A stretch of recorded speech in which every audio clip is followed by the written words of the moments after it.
It's good to be with you guys, okay? I hope you're enjoying your lunch. I'm going to ask you a few questions from last time, okay?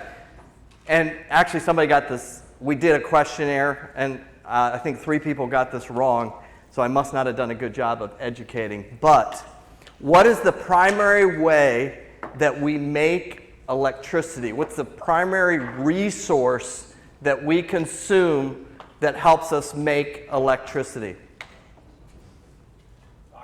Oxygen, good. What's your name?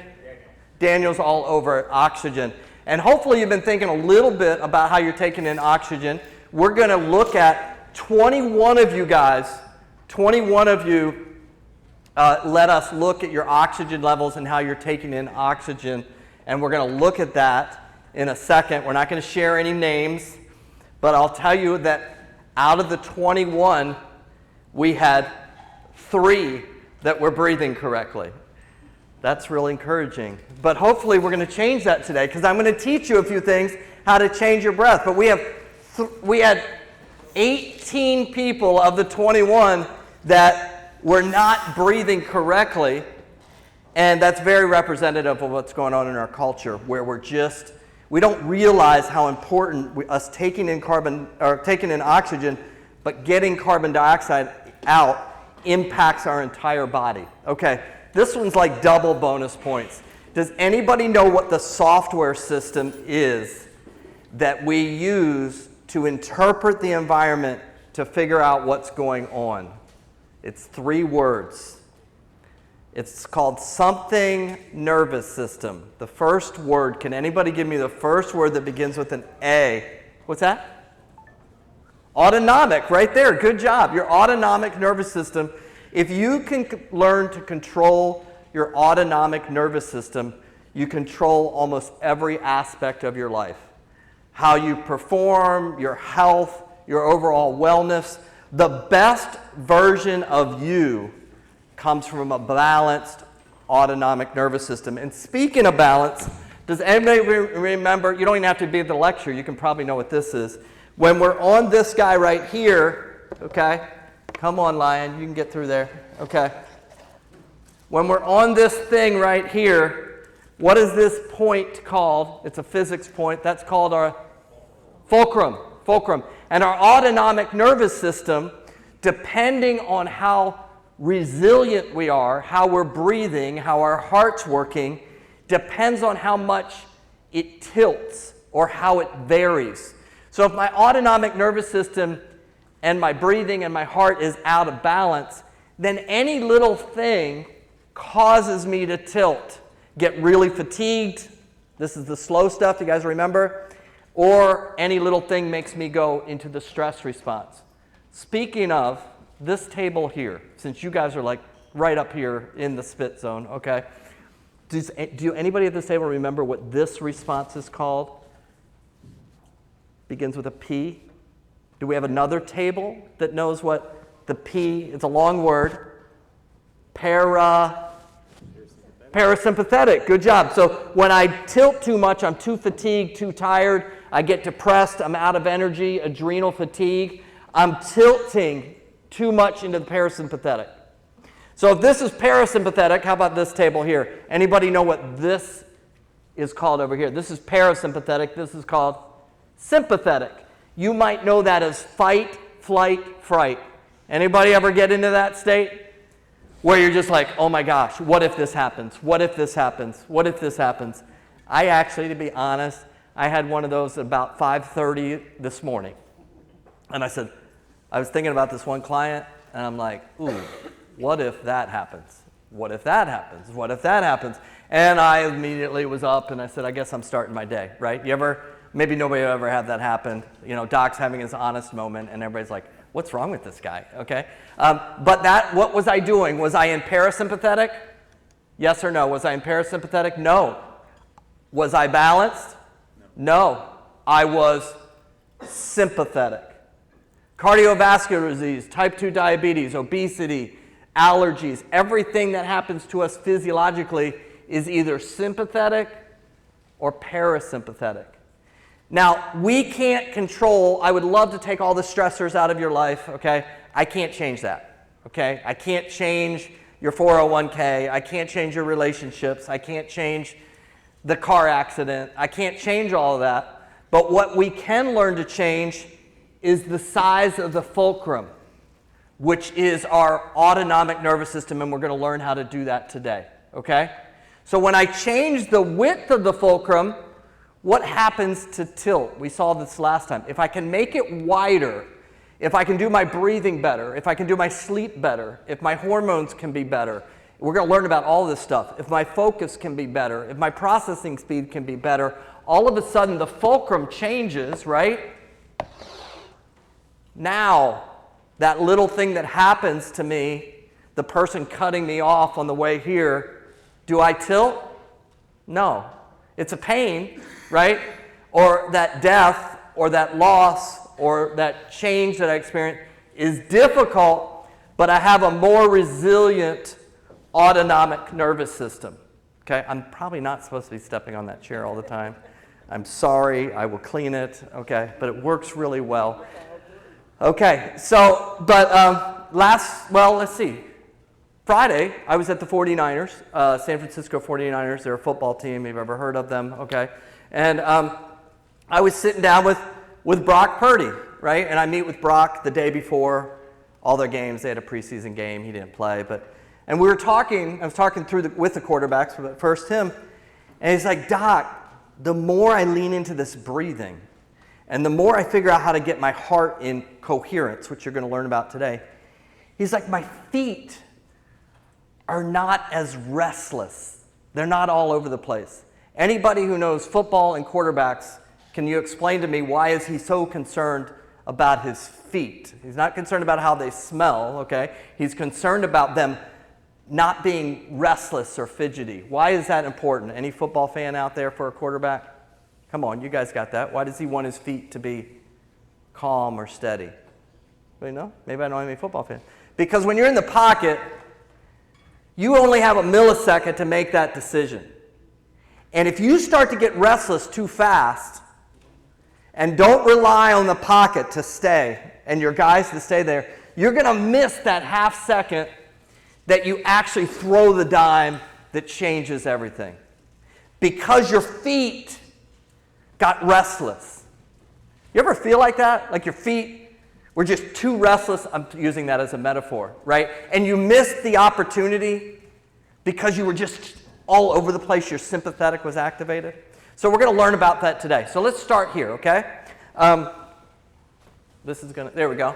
Okay, so first of all, I got to give you some statistics, okay? Because it's always a competition, right?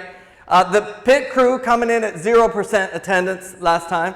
I don't know if they stay on the categories or not because it's probably, it's going to be head-to-head with office and shop. Office and shop.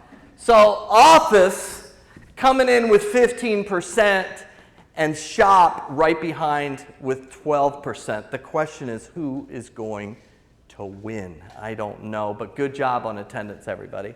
Okay, we talked about this. You guys remember this? I can get so focused on behaviors, like these different things that we've talked about, that I miss looking upstream at how strong is my brain to manage the different things that are going on. So I do all these things to manage my behaviors and my thoughts and my feelings, but I'm not doing anything to fix my brain. In a couple weeks, we're going to actually look at somebody's brain up here, which is going to be really cool. Today we're going to look at somebody's heart, okay?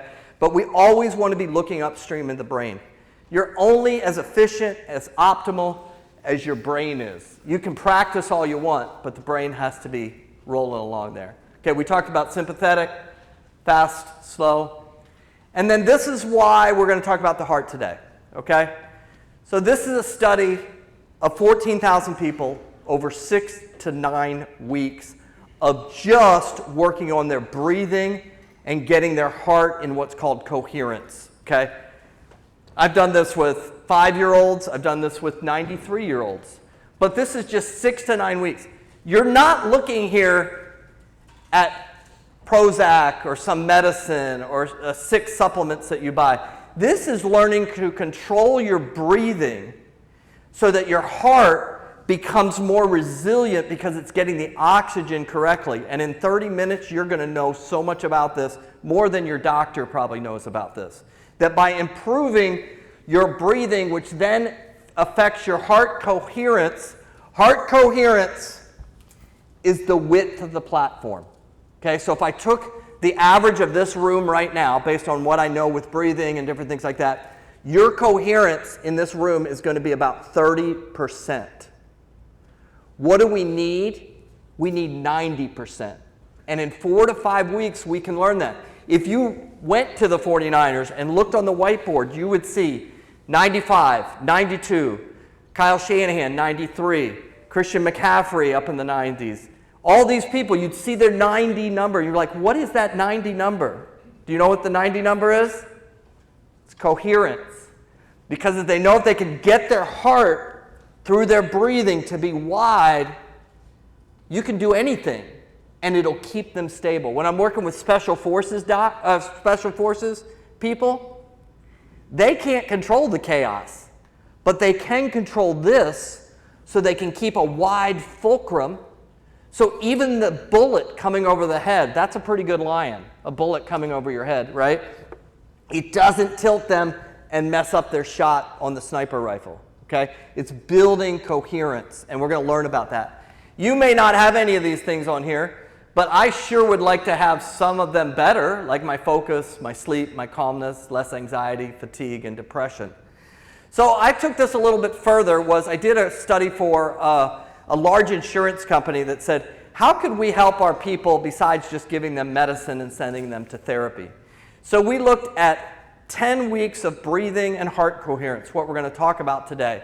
And you might not know statistics, and that's okay. But anything that's over 0.01 is called statistically significant, meaning it didn't happen by chance.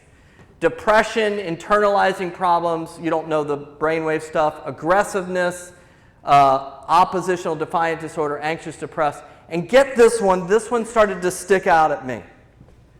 Systolic blood pressure. What? Can I breathe and change my heart in such a way that it actually changes my blood pressure? And so that led us down this path where this was attention numbers.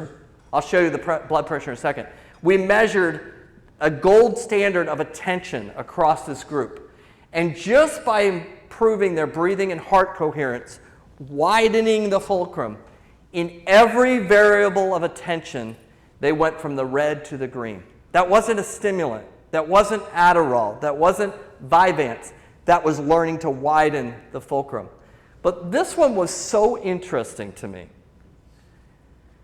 Is pre-treatment of this group, it was a few hundred, the average was 136 systolic blood pressure, 136.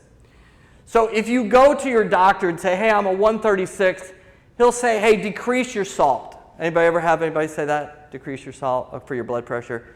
And if you decrease it down to 1 teaspoon of salt, it'll make you drop by 5 points. Okay. But man, do I like chips and salsa, right? You know what I'm saying?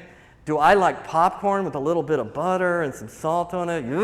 Yes. So that's a little hard. Okay.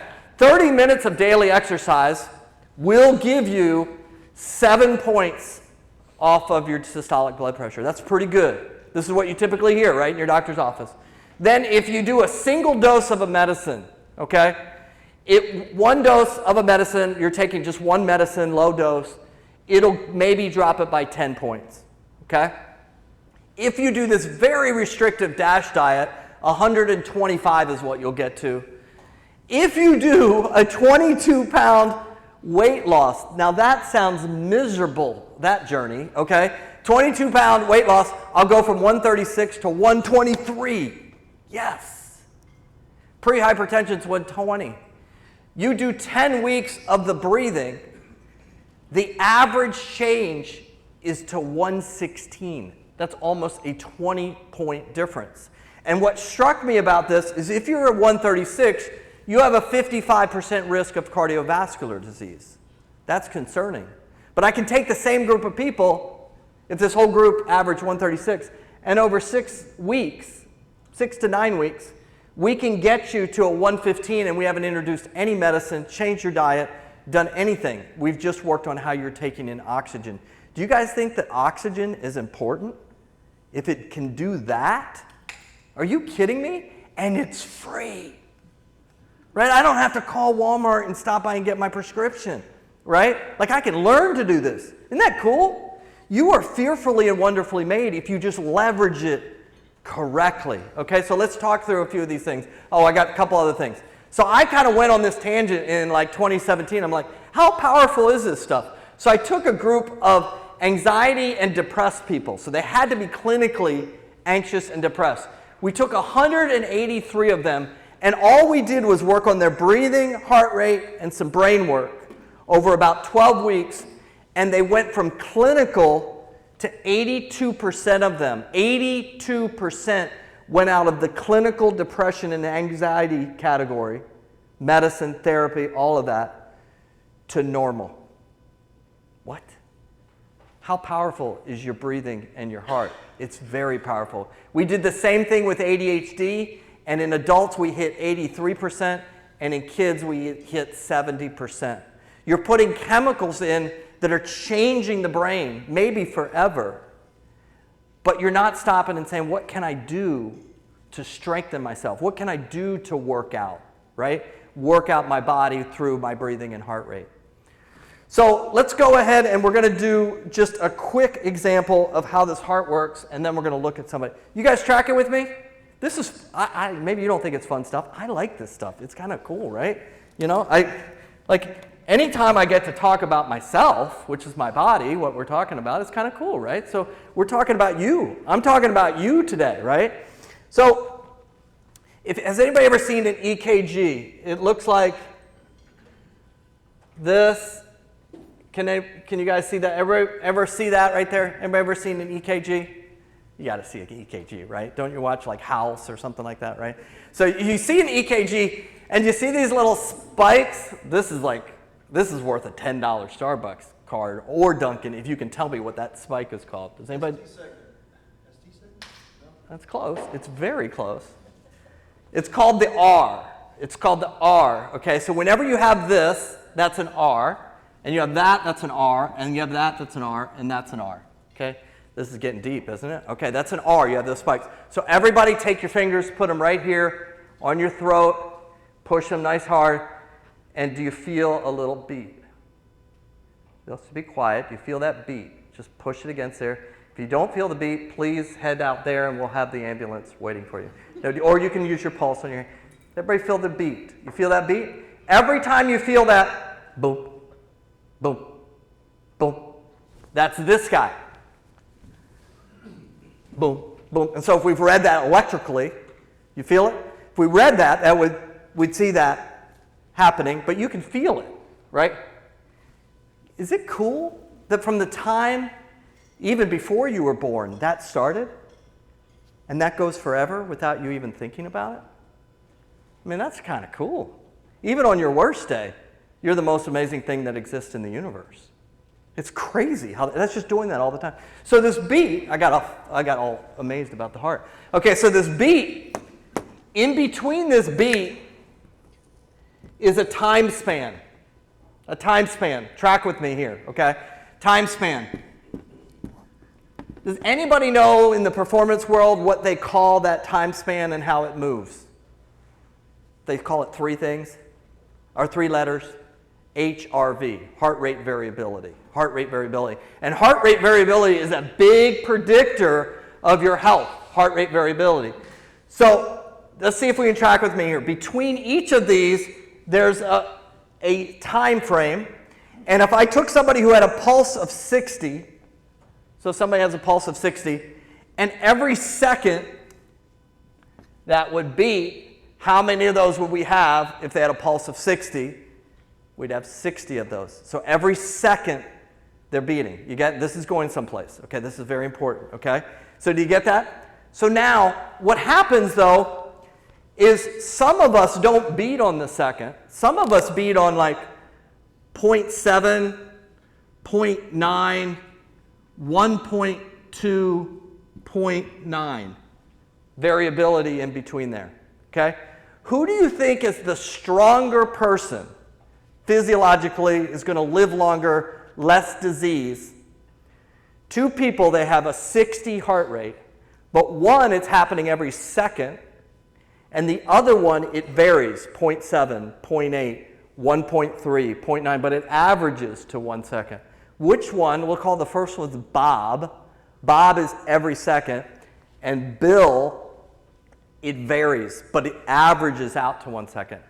Oh, this is a trick question. Which one is the strongest, has most resilience? Which one? How many think it's the first one, Bob? Okay, that's what I would say. But it's actually Bill, okay? Because Bill's heart has more flexibility to it. See, Bob, if I say something that kind of ticks him off a little bit, he tilts. Because he's so rigid. It's just every second.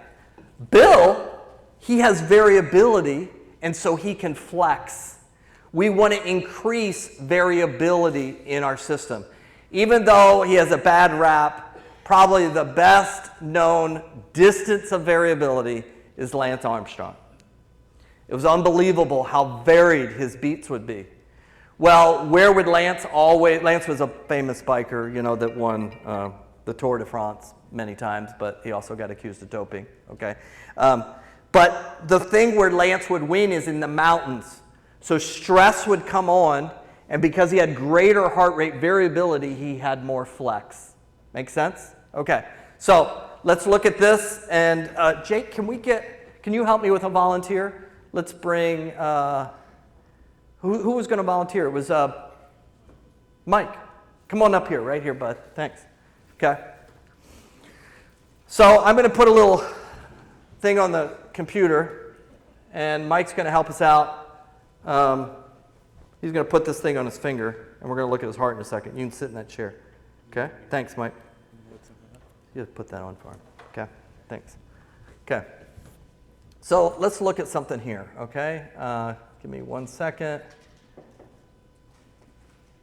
Okay. So before I came today, I went ahead and took two readings of my heart, okay? So this is what you kind of do for fun, right? Is I did 2 readings of my heart, okay? So this is that first column. This is 90 seconds, okay? So see this? This is hard. I got to kind of see it. Okay. Okay, so this first column is every second. And then this is my interbeat interval. See these little numbers, 935, 945, okay? Now what I'm going to do here is watch this. I'm going to take this and I'm going to highlight that. Okay, so this is over 90 seconds. Okay, and we're going to see this for Mike in a second. Okay, so this is 90 seconds. Okay, and then what I'm going to do is I'm going to see, okay, what does the pattern of that look like? So here's 90. This is what you guys are doing every second of the day. Okay, so I'm going to make a graph of that, and here's what the pattern looks like. Okay, that was my pattern of my heart. Okay, can you guys see that right there? Okay, we can see that. So those are those beats. I have variability in my beats, but do you see how they're kind of just scattered all over the place if I put them next to each other? Okay, this would be a very low level of resilience.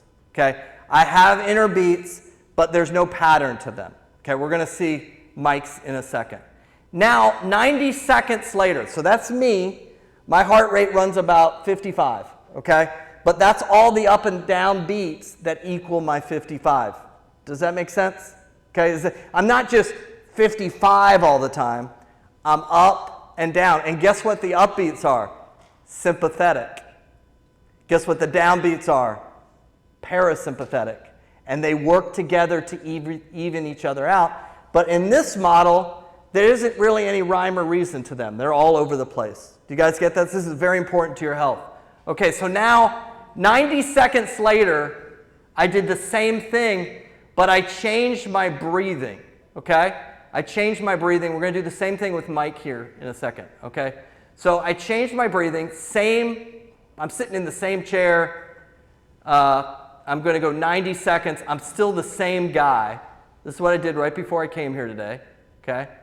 I'm still the same guy. There's my 90-second worth of beats, and let's go ahead and look at it. Okay, so I'm going to put the graph here and see if you can see something different. Let's see, insert. There is a graph. Is that a graph? Yeah. Yeah. Okay. That's the same guy. Okay? And it's the same heart for all I know. I don't think I got a heart transplant. Okay? It's the same guy. What do you notice differently about my heart here versus my heart 90 seconds before this? Feel free to speak up. What looks different? How does it look different? Where's my guy who told me about your second, third grade teacher? What's your name? Ed. Ed, what do you think is the difference? One looks one way and one looks this way. It's just more consistent and stable. Yes, it's very stable. And see how the up beats, which are what beats? Sympathetic beats, because it's a muscle. It has to beat fast. But then there's a recovery beat, which is the down beat. And Ed, what's happening to those is they're staying even, right? They're kind of like for every 10, I'm getting 10 more, right? And every 10, I'm getting 10 more. Whereas in the other diagram, I'd get like 3, and then 6, and then 2, and then 6, and then 8. Do you see the chaos? But I wasn't controlling my breathing. Here I was controlling my breathing, and so now I've created coherence. Why is coherence good or important? So my coherence here is 95. My coherence on the other one was 20. What is a 20 coherence? It's a very narrow You're learning more than your doctor is going to ever tell you or even knows, okay? I know this is complicated, but it's so important to you. Is because I'm not breathing well, the heart's just kind of running all over the place. And I, average 11,000 steps a day. I'm a pretty fit guy. But I'm not getting the oxygen in correctly in the first scenario. So this makes me tilt because I'm not breathing correctly. And then what happened when I started breathing correctly is my coherence went to 90. And what happens to my tilt? Ed, what happens to my tilt when I'm at 90? More or less? Less. So I could take this stress that could have happened 90 seconds earlier and responded differently than 90 seconds later. It's still the same thing, but my coherence is different. Does that make sense? That's very, very important. This is the magic to building energy and resilience, is to improve the breathing, okay? Okay, we're going to look at Mike, and then we're going to finish up here. This is always tricky because it wants to go over there. Give me 1 second. Where is it? Anybody see the mouse yet? Mouse, there it is. Okay. Okay, let's go back to here. And we're going to go ahead. Okay, so this is you guys. Okay, this is our group. Okay, so the perfect rate of breath to line up with the heart is around 6 breaths a minute. Somewhere between 5 and 6 breaths a minute. I used to work with this NBA All-Star who was 7 feet tall. He needed to be 4 breaths a minute because he's just bigger and his lungs are bigger. So the bigger you get, you do have to maybe go a little bit slower. But in general, 6 breaths a minute is ideal, okay? We want 6 breaths a minute for the heart to kind of kick in that rhythm. So Ed, if we'd looked at that earlier and I was breathing 8 breaths a minute, I could not have made that symmetry. Because the heart, and kind of think of the math, it's beating about 60 beats a minute. It needs this 6-second interval. So this whole idea of me just meditating and trying to breathe as slow as I can, that does not build the resilience. There was a study done at Stanford looking at teaching people this method that all had Alzheimer's. In 12 weeks, the biomarkers for the Alzheimer's in their blood system decreased by 30% by creating that 6 breath a minute. The other group, they made them just do meditation and breathe really, really slow. No changes happen because the heart's looking for that perfect rhythm. So there's 2 things to breathing. There's rate and then there's consistency. So do you see we have rate here, okay? We have rate going up and down, breaths per minute, and then I have consistency. What do you think I mean by consistency? I've been picking on Ed. Let me pick on somebody else. I'm going to pick on you. Volume. Volume. Yes, Perth, what's your name? Gregory. Gregory. So the volume that can change, right? Like I can breathe differently and it can change. So if I got to keep the volume the same per breath, or the heart starts to get really confused. It needs, think of a fuel line. Does anybody here work on fuel lines? Is there anybody that's like a specialist on the fuel line? No? Okay. Well, there's a fuel line. I don't know much about fuel lines, but I got to imagine if you have a bunch of kinks in it, it probably doesn't work as well as if it's nice and even, right? Like we want that even fuel line going in. Well, my breathing, if it doesn't stay consistent, it creates issues. Mike, I'm going to get to you in 1 second here. You're doing so good being patient with me, okay? But I got to show you guys this, okay? So let's do this, okay? So the way that most of the people up there are breathing is you're breathing not, some of you 16 breaths a minute. I'm surprised you don't faint sometimes. But you're breathing, and you might have a good rate, but if I'm breathing like this, do you see how I'm like catching up? It's almost like a wake apnea, okay? And most of us are doing this. Most people in our culture are doing this kind of thing where their breaths are changing. They're not staying the same volume, okay? So imagine, use your imagination. Imagine this is a tube. So let me put a top to it, okay? And I'm going to put a bottom to it. Does that tube look very even? No. So here's my oxygen, and here's my heart. What do you think my heart thinks about this? Does it like this? No. It produces the first diagram when it does this that we saw, the chaos.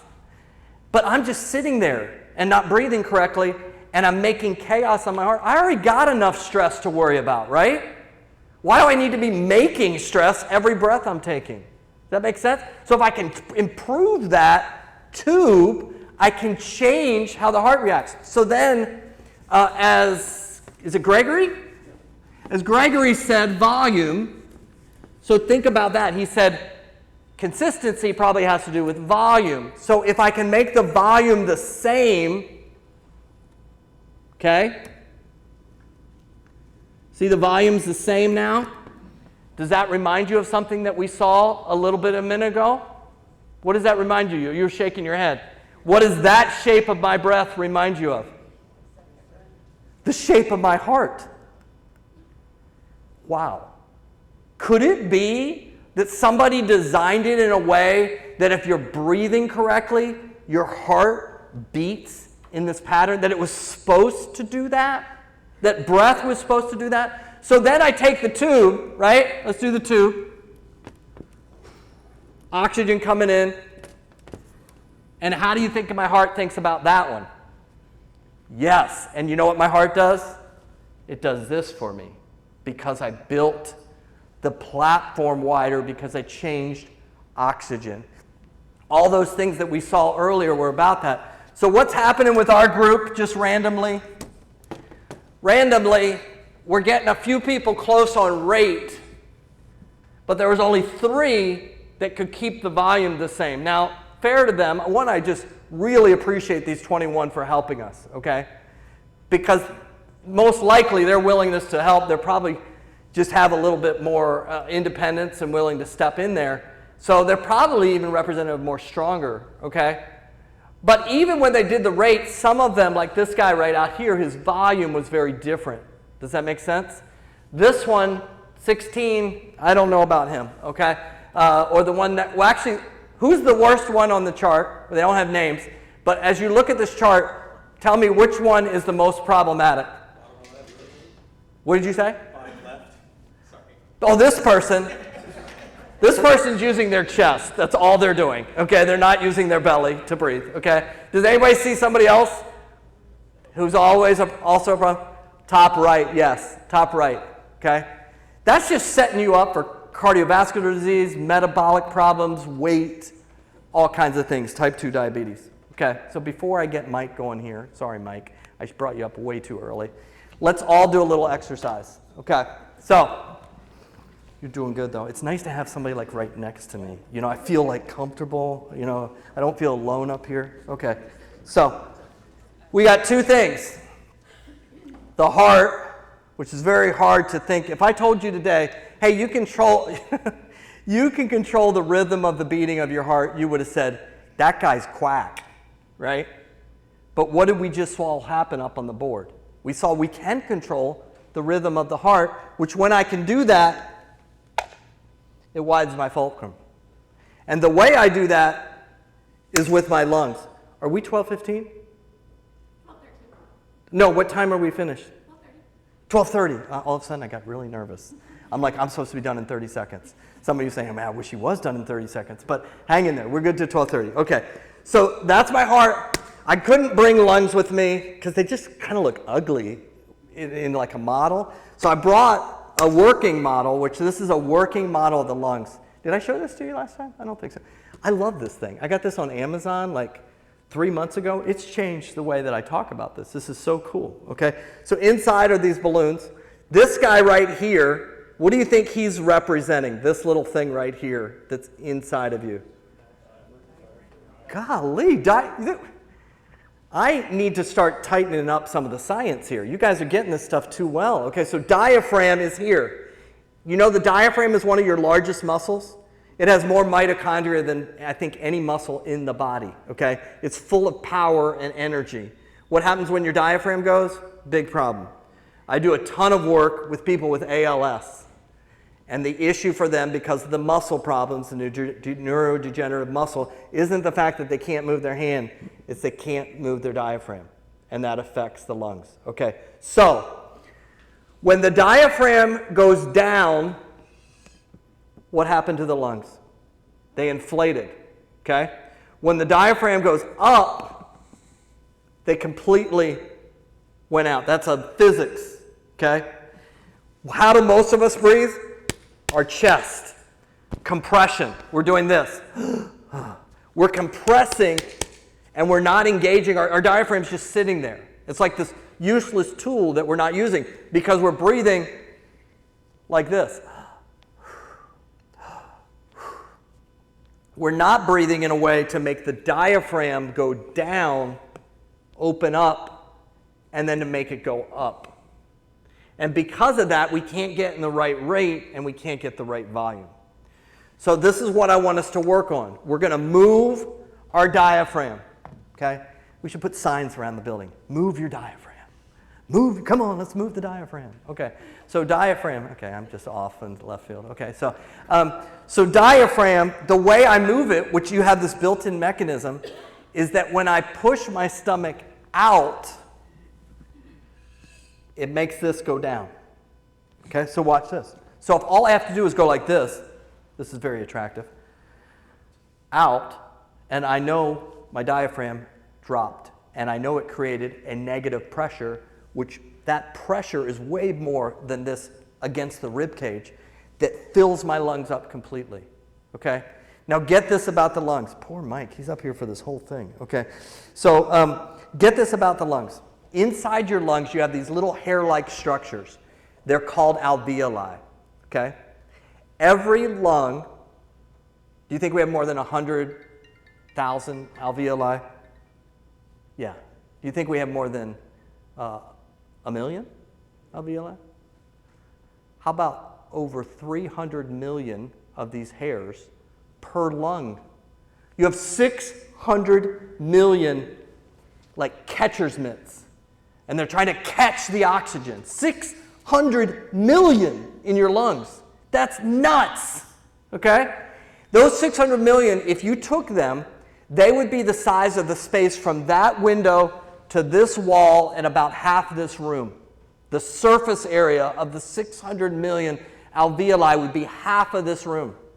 Every time you breathe correctly, diaphragm down, lungs fill up, and you exhale, all 600 million connect with the oxygen. What happens when I breathe with my chest and I don't fill the lungs? Two big things happen. Is one, you don't get enough surface area And it's estimated when you breathe from your chest, like a lot of these people, it's about the size of a ping pong table. So a little bit bigger than this table right here when I'm not paying attention to my breath. And then the second thing that's really bad is you're not getting the most toxic thing that you're ever going to be exposed to, which is carbon dioxide and waste out of your body. You're leaving that in the bottom of the lungs. So it's super important to create more surface area and get the waste out, because then the heart can do what Ed and I talked about, where it got in this perfect rhythm because it says, hey, I'm enjoying the ride. This is pretty good. They're giving me the surface area of oxygen of the size of this half of this room. They're getting the waste product out. But what happens when I don't breathe that way? The heart's like, forget you. I'm working hard. I'm working hard because I think there's a crisis going on. Okay? So we're all going to practice this. Everybody sit up where your back's up against the table, against your chair. Okay? Back against the chair. Good posture. Because we want to create something that I can move my diaphragm with. Take your free hand, put it on your stomach. Okay? And we're just going to move. Don't even worry about breathing. Just move your stomach out. Ready? Out. Hold it for a second. And back in. Let's do another one. Out. Hold for a second. Back in. One more. Out. Back in. Great job. Okay. So now we have the movement. And you always need to start with movement. If you don't have the movement, you're not getting the symmetry, you're not getting the volume. Okay? So now we're going to layer the breath on.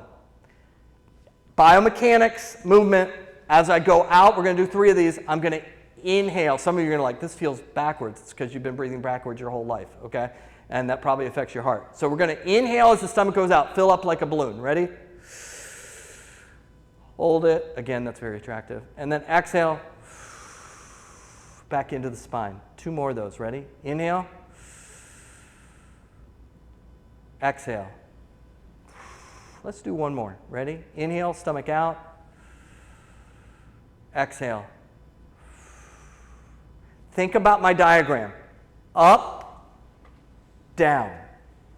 Up, down. Keeping them the same to create volume so we can create that with the heart. And we can widen this. And you can put your number on the board. 90, 92, more resilience. Let's look at where Mike's at, okay? Let me see that finger sensor. I know it timed out. It probably lost all its battery. Who knows? Okay, you're going to go right there. Good job. Okay? Let's go ahead and we're going to look at Mike here. You guys tracking with me? We're doing okay? Okay, we got about 5 minutes left. Okay? So let's go ahead and let me pull his data up or pull his heart up.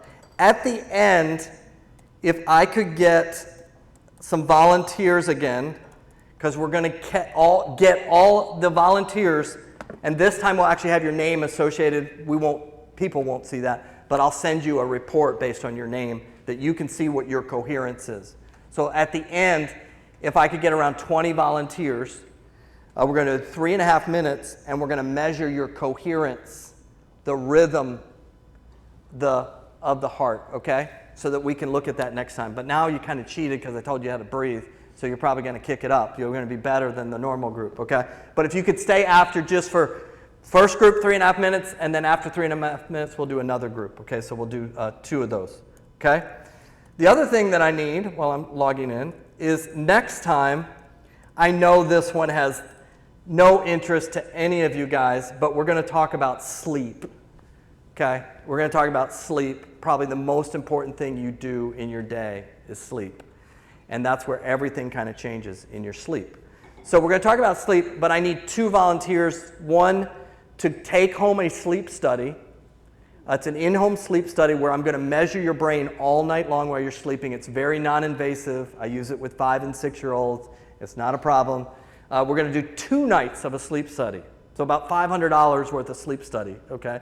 We're going to do, but you have to be willing to let us show the group what your sleep looks like, okay? Not how you sleep, but what your sleep looks like as a brain. And then the other one is I would like a volunteer to measure oxygen saturation while we sleep. Because if you're not taking in oxygen correctly while you're awake, it's a problem, and it's also a problem while you sleep, okay? So we're going to look at that next time. So I need 2 volunteers. Come up to me. if you're willing to do that. And I'll give you those to take home, and then between now and our next lecture, we will look at those, okay? Let's see. 1 second here.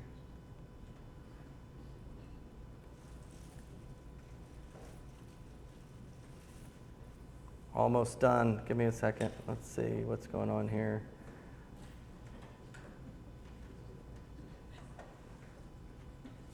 Okay. We're not going to do it right now, Mike. We're going to do it with other people later. Let me see. Unless it's under there. Nope. Okay. We're out of time to kind of do that. Next time, I'll show you what everybody's breathing and heart rate is. Okay. So to finish up, let's thank Mike for sitting up here the whole time. Okay. Thank you. I'll get that at the end when I have a chance to get the Bluetooth connected. We have just about 5 minutes left.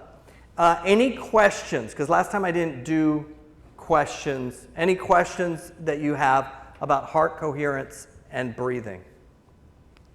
You guys got it down? Did it make sense? Does it make sense? Okay. Okay. Yeah, go ahead. Can you influence HRV? Yes. How would you do that? You're going to improve HRV through fitness 1, Okay. but before fitness, and this is where the world's kind of missed it, is oxygen will. So if you do this every day, 8 minutes, your HRV will actually start improving, and you don't even have to change your step count or anything else. So you can build that through getting that consistent breathing.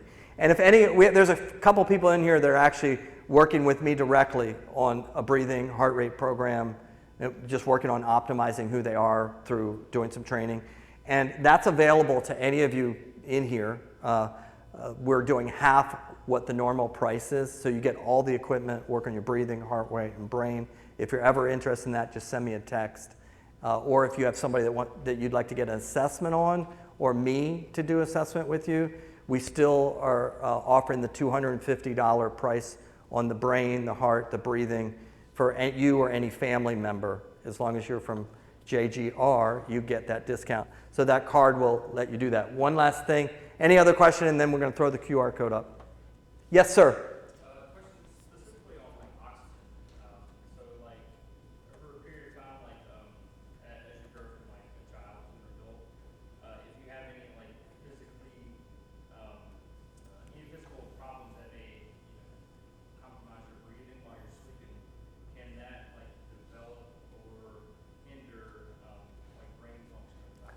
Absolutely. Absolutely. So all those variables that we said that we were improving through HRV and breathing, they would go in the opposite direction. It's very interesting.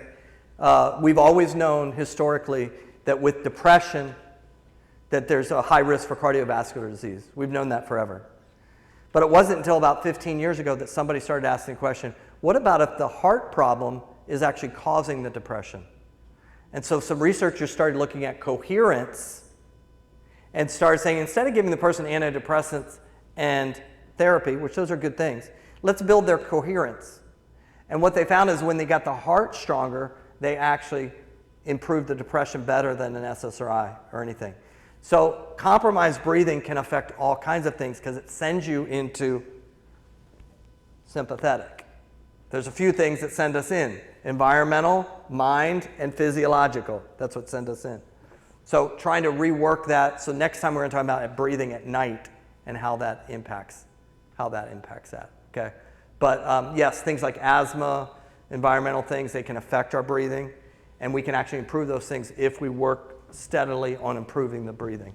Let me pull up your QR code, and then we will call it good. One last question, if anybody's got one. All good? Yes. In the graphs that you showed, I'm trying to connect variability and consistency. Yes. So I would assume variability would mean more spread, and consistency is what we directly saw. So I'm just trying to connect them in my head and how to relate to them, because like the spread was kind of the same in both of them. So Yes, it was. the variability is the same, but it's the consistency that changed. It just so happens that they're the same, but the left bar up and down was rate. So think of the average. What's my average breathing?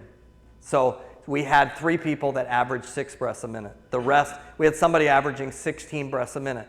So if you're wondering why you're short of air right now, it's because that person that's breathing 16 breaths a minute is taking all the oxygen. No, I'm joking. I'm talking about the Excel graphs. Oh, the exhale. Yeah. Okay, go ahead. Sorry. Yes, in those, the two graphs that you showed for yourself, Yeah. one after 90 seconds and one Yeah. before the 90 seconds. In those ones, like comparing both of them, the spread of the data was somewhat similar. Yes. I'm guessing, so I'm guessing variability wouldn't that be similar? Yes. But the second one had a very high consistency, which was very clear. Exactly. So in all this space, when you Google HRV, heart rate variability, every performing optimal person on the planet will be working on HRV, but they're not working on consistency. And so that's where you miss the target. It's not just Lance had a 40 range, I have a 6 range, okay? It's not just range of variability, it's the pattern that Ed and I were talking through, okay? Great. Great questions.